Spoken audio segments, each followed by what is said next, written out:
আলাইকুম ওয়া রাহমাতুল্লাহি ওয়া বারাকাতুহু। ফরিদউদ্দীন মাসউদ সম্পর্কে চরমোনাই পীর সাহেবের কাছে যাব, দেখি তিনি কি বলে ফরিদউদ্দীন মাসউদ সম্পর্কে। আপনি ফরিদউদ্দীন মাসউদ সম্পর্কে একটু বলুন তো দেখি। ফরিদুদ্দীন মাসউদ অনেক ভালো লোক, অনেক বড় আবেদ, অনেক বড় আলেম। জি হুজুর, আপনি এবার বলুন তিনি আপনার কি হয়? ফরিদুদ্দীন মাসউদ দামাত বারকাতুহু আমার তালুই। আচ্ছা, তিনি আপনার তালই হয়, বুঝতে পারলাম। আচ্ছা, তহমত দেয়, তিনার উপরে তহমত দেয় কারা? তাকে ইসলামের দুশ্মনেরা তোহমাত দেয়। আচ্ছা, বুঝতে পারলাম। তাহলে আমরা বুঝতে পারলাম তিনি একজন ভালো মানুষ। তিনি চরমোনাই পীর সাহেবের তালই, এবং তিনাকে অপবাদ দেয় ইসলামের শত্রুরা। একটু মনে রাখবেন বন্ধুগণ। এবার আসুন আমরা সর্বপ্রথমে হেফাজতের একজন বড় আলেমের কাছ থেকে শুনি ফরিদউদ্দীন মাসউদ কেমন লোক। জি শাইখ, আপনি শুরু করুন। কারণ আমি মনে করি এই মুহূর্তে বাংলাদেশের সবচেয়ে বিতর্কিত ব্যক্তিটি হচ্ছেন ফরিদউদ্দীন মাসউদ সাহেব। এবং ইতিপূর্বে তসলিমা নাসরিন যেমনি ভাবে বিতর্কের সর্বোচ্চ আসনটি লাভ করেছেন, বর্তমানে ফরিদউদ্দীন মাসউদ সাহেব বিতর্কের সর্বোচ্চ সেই আসনটি অর্থাৎ তসলিমা নাসরিনের জায়গায় রিপ্লেস হয়েছেন। আচ্ছা, বুঝতে পেরেছি আমরা। তাহলে এই শায়েখ বলল কি, বাংলার জমিনে তসলিমা নাসরিন যেমন বিতর্কিত, ফরিদউদ্দীন মাসউদ তেমনই। তো এই ফরিদউদ্দীন মাসউদকে তিনি তসলিমা নাসরিনের মতো বিতর্কিত মানুষ মনে করেছেন তিনি।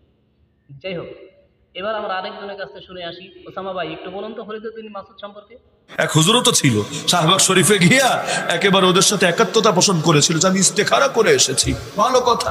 তার সঙ্গে পেছনে আবার এক শিল্পী সাহেব ছিল, এখনো মাঠে ময়দানে বয়ান করে বেড়ায়, কিন্তু এর জন্য আদৌ ক্ষমা চেয়েছে কিনা আবার জানা নাই। চাইলে তো প্রকাশ্যে এবং বারবার চাওয়া দরকার, কারণ এর চাইতে জীবনের বড় পাপ তারা কিছু করেছে কিনা আল্লাহ ভালো জানে। তাহলে আমরা বুঝতে পারলাম চরমোনাই পীর সাহেব একদিকে বলছে আর অন্যান্য ওলামায়ে কেরাম একদিকে বলছে। বন্ধুগণ, ফরিদউদ্দীন মাসউদ সম্পর্কে আমাদের নতুন করে জানাইতে হবে না। অপরাধ যেই করুক সে অপরাধী, সেটা যদি আমার বাপও করে, আপনার তালই অপরাধ করছে, সে অপরাধ চোখে দেখেন না চরমোনাই পীর সাহেব। এরপরে কি একটা কথা বললেন আপনি, জঘন্য যে কথাটা বললেন, তাকে ইসলামের দুশ্মনেরা তোহমাত দেয়। নাউযুবিল্লাহ। তাহলে মুফতি সাখাওয়াত হোসেন ইসলামের দুশমন, আলী হাসান ইসলামের দুশমন। আপনি তো মনে করছিলেন যে ফরিদউদ্দীন মাসউদকে শুধু জামাতের লোকজনই অপছন্দ করে, শিবিরের লোকজনই অপছন্দ করে। আমি বলতে চাই, কোন হক্কানি উলামায়ে কেরাম ফরিদউদ্দীন মাসউদের সমর্থন করতে পারেন। চরমোনাই পীর সাহেব, আপনার মুরিদদের চোখ একদিন না একদিন খুলবেই। আপনি যে অন্ধভাবে একজন অপরাধীর, জঘন্য অপরাধী, শাহবাগে নাস্তিকরা, ইসলামের দুশমনেরা সেখানে একত্রিত হয়ে কোরআনের বিপক্ষে, রসুলের বিপক্ষে, উলামায়ে কেরামদের বিপক্ষে কথা বলছে, সেই ফরিদউদ্দীন মাসউদের প্রশংসায় আপনি পঞ্চমতন হচ্ছে।